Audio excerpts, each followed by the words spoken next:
Welcome to Talus Software. I am Brian Ciccarelli. My hope is that you have come here to inquire about the services I offer.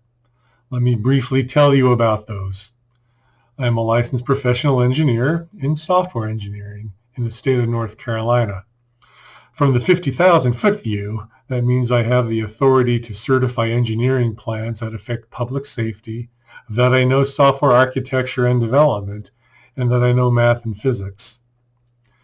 At ground level, I hope you will view that my day-to-day experience is broad, deep, and practical. For instance, I can answer such questions as, should you implement a cloud solution or a traditional computing solution? I can tell you what distinguishes microservice architecture from its superset service-oriented architecture. I can tell you exactly what must be in place before you program your first microservice. I can tell you the purpose of cloud computing. I can tell you the marketing hype that comes along with cloud computing. And I can tell you that cloud computing does not apply to every business. So before a company embarks on a cloud journey, it has to know what it is getting itself into. The cloud simply may not apply to your company. So let's talk a little bit about cloud technology. The technology introduced hundreds of new acronyms. I could rattle off dozens of acronyms and make myself sound intelligent. But such a prattle is really all smoke. When the smoke clears, nothing is new except one simple concept. That's right. There's only one concept that comes with cloud that is actually new. The concept is called reactive. Do a Google search on the Reactive Manifesto. Read it. It is enlightening, and it is useful. So, clouds exist for one purpose. Amazon and Netflix years ago wanted to be online 24/7 with no downtime and wanted to automatically scale to meet demand. In order to achieve that goal, Amazon and Netflix had to abstract the provisioning of computers and foundational services and make the provisioning programmable.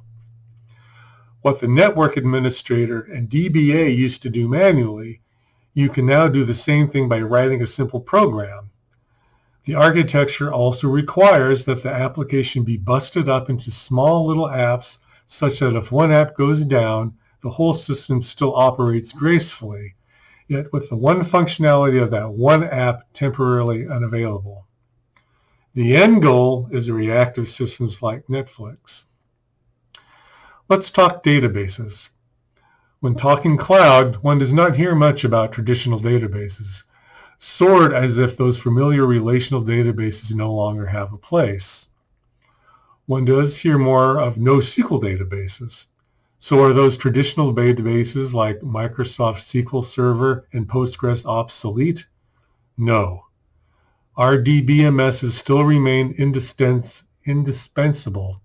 Their functionality cannot be replaced by a NoSQL database.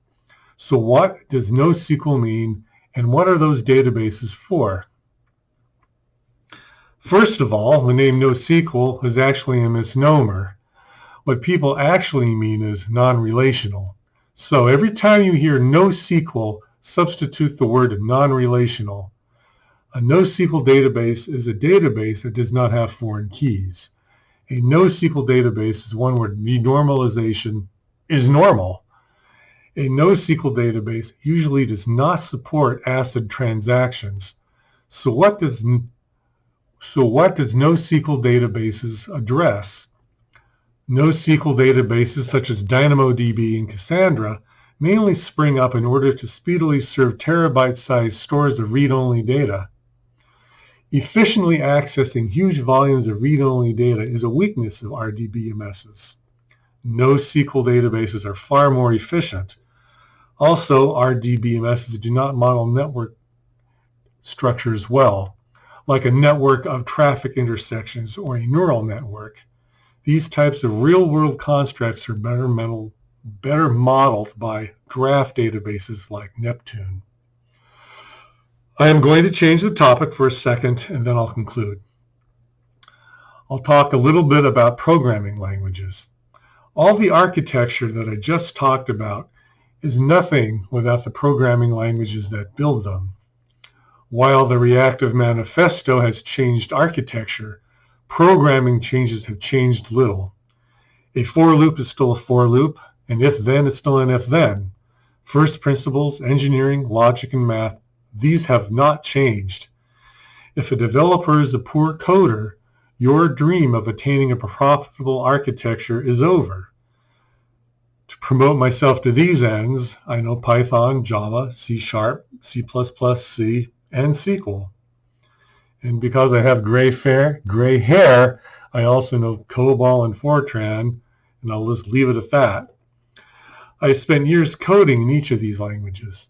These languages share common constructs, yet each language has its forte, a place where it is best used. For example, many like Python. Python is powerful indeed, but if you need a fast mathematics function, you need to write a C function and call it from Python. And if that function must operate in real time, like for an avionics app, you want that function running on bare metal, not in a VM, not in a Docker container, not on the cloud. There is a proper time and place for architectures and languages. I have certain combinations of expertise that are valuable to companies.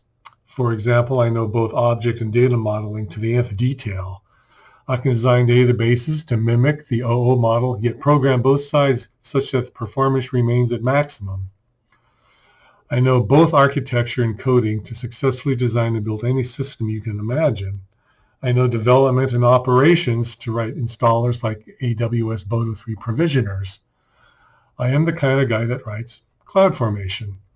And when it comes to data science, I know physics enough to know when and when not to apply a mechanistic model to machine learning. Okay, that's about it. For more details of my software engineering career, please check my LinkedIn profile. I hope you found this information useful, and I hope you will contract my services. I wish your company well. Take care.